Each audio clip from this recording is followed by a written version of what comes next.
What's up guys, Delta here, welcome back to the channel. Thank you guys so much for tuning in.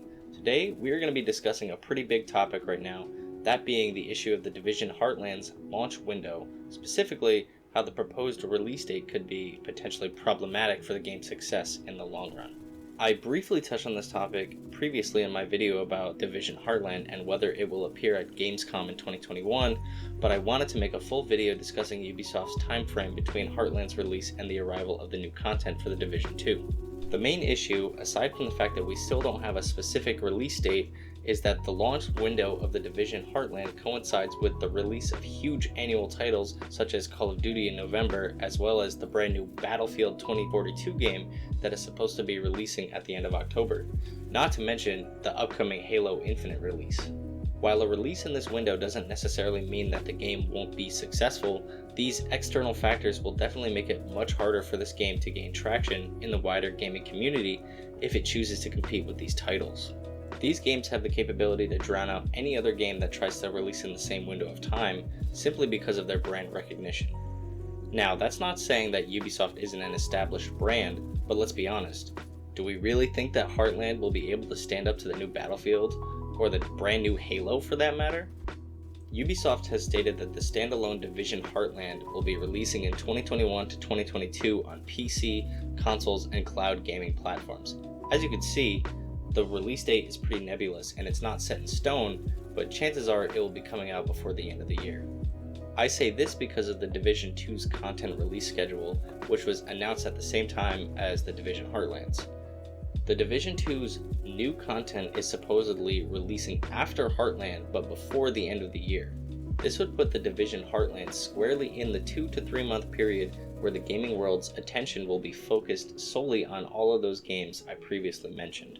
Firstly, this is all really exciting and it's a really exciting time to be a fan of the Division universe, but secondly, it's an apprehensive time seeing as we have little to no information about either of these releases since the original announcement. There is an old saying which essentially says that no news is good news, but for a fan who is patiently waiting for the new content, the silence is definitely a bit worrisome. Since Heartland is a spin-off standalone game to the Division universe, it's likely that they will want the game to compete with other shooters that have followed in a similar path, namely Apex Legends for example. Titanfall 2 was crushed early on by these exact games I just mentioned when the publisher-developer Respawn decided to launch Titanfall 2 in the very week in between Battlefield 1 and Call of Duty Infinite Warfare released. Later, after EA bought Respawn and released Apex Legends, they did a sort of flash marketing strategy in a period where there wasn't much going on in the gaming world. They announced it and like a day later released the game, to tremendous success. The game gained millions of players within weeks, and that success can mostly be attributed to the explosiveness and shock value of the release. On one hand, I understand that the kids are going to be home from school and everyone is inside because it's winter, so publishers would be incentivized to release during this time in order to capture a larger part of the gaming market. Unfortunately for Titanfall 2 and now the Division Heartland, neither title has the brand recognition that Halo, Battlefield, or Call of Duty have, so it naturally puts smaller titles like them at a disadvantage. Therefore, it would be best to learn from the mistakes of the past and release the game in a time where streamers and content creators would be incentivized to pick it up and give it a go without the distractions of those major titles. I see the Division Heartland following a similar path to that of the Division 2, where it was announced and then about 2 months later it was released. Ubisoft likes to let the community be a little anxious before the release of their games, which may or may not be a marketing strategy. The best time to release this game would be before the large games I mentioned have their releases, so streamers and gamers have a chance to pick up the game and Ubisoft can establish a player base before the larger games come out and can have the spotlight for a while. With that said, it also has to come out within a good time frame relative to the Division 2's new content release. Ubisoft has a lot to juggle and it would be in their best interest to not divide the Division player base further if they want both games to be successful. According to many sources, the Division Heartland will be released in Q4 of 2021. Keeping in mind the limitations on release dates for other games, the best time to release Heartland would appear to be in early to mid-September. If the game were to be released then, streamers and content creators would have a good amount of time, at least a month, to get their hands on the game and showcase it to a larger portion of the gaming market. Ubisoft has stated that they want to make the Division universe available to a wider audience, so releasing it at that time would be optimal given their proposed schedule. I think that they will be able to do it, and I'm very excited to hear more about the game as information becomes available. We know Ubisoft can deliver, and they've proved time and time again throughout all of their games.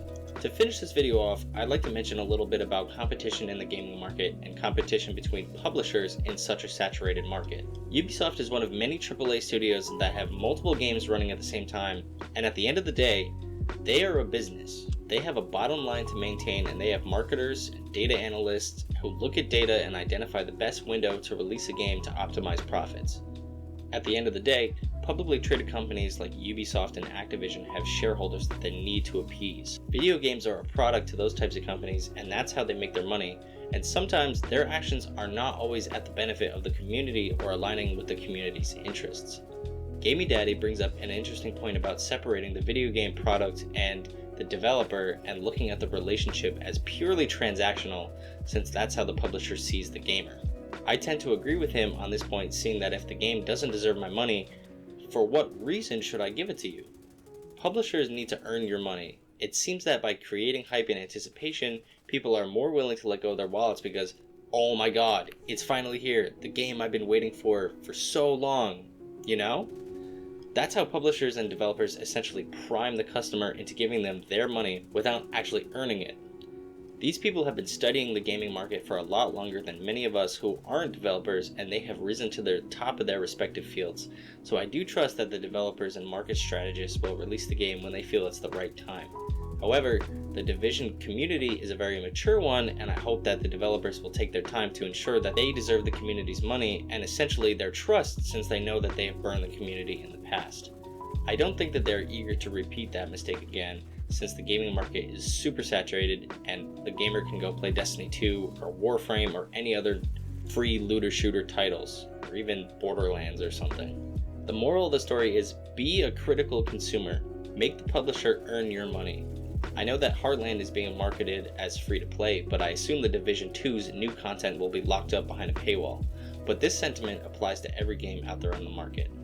Anyway guys, that's it from me today. Let me know what you guys think down in the comment section below. Do you guys think Heartland will be crushed by these larger titles, or will Ubisoft come up with some magical marketing scheme to be able to capture a large player base? Let's hear it. Thank you guys so much for watching. Sub if you guys are new and want to keep up with the Division Heartland. I'm planning on covering it as it comes out, so stay tuned for more. Have a good one guys. Take care. Peace.